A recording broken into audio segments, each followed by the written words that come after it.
You are now watching Showbiz Now, your daily showbiz update.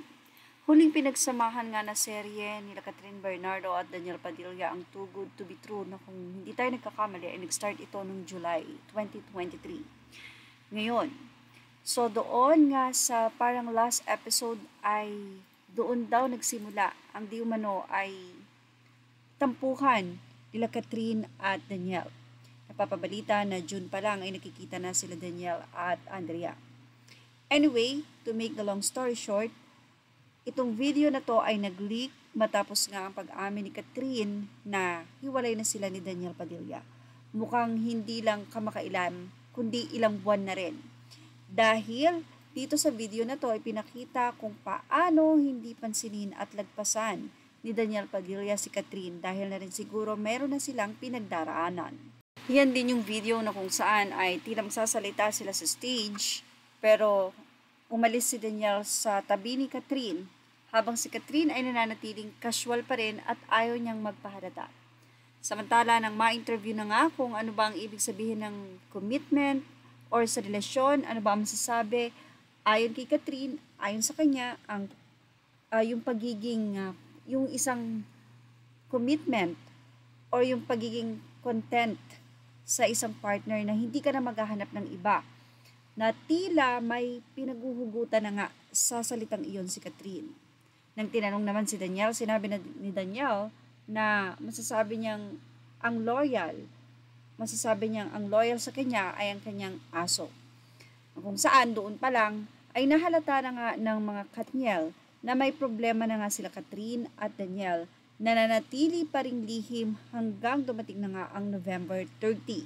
Kaya naman isang direktor nga ang nagsabi ng kanyang pakiramdam, aniya at sa kanya agad dumiretso ang cut na may sigaw na bal or tangi. Sana madinig ko ulit lahat ng mga ito. Yung tuwing darating sa set si Kat, tumitiklop ang isang DJ at nagpapabebe sa isang cut high. Walang kampihan, suporta at respeto, pagmamahal at oras at nananalig na sila at sila pa rin.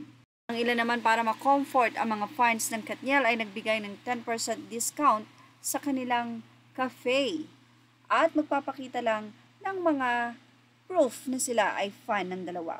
At dahil nga daw alam nila na pinagdaraanan ng mga fans sa pagkabigla sa hiwalayang Catherine at Daniel, kaya naman nandyan ang nasabing cafe upang i-comfort ang mga fans. Hindi lang yan tila naging disaster o kaya ay may special event or kaya ay holiday ang breakup nila Daniel at Catherine dahil nagdeklara na ang December 1 nga daw ay walang pasok due to Katniel breakup. December 1, 2023. Yan pa ang memes ng ilan naman sa mga fans ang sinabing memories na lang talaga ang Katniel dahil naghiwalay na at legit na nga. Narito naman ang say ng isang Katniel fans. Ang sakit at ang hirap tanggapin pero kakayanin dahil kailangan. Pangako, nandito lang ako at ang mga solid Katniel fans sa tabi nyo.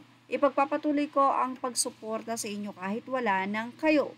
Hindi ko ma-imagine ang sarili ko na magsusulat ako ng ganito. This is my biggest heartbreak in my whole life. 11/30/23 starting today. This is my worst date and day.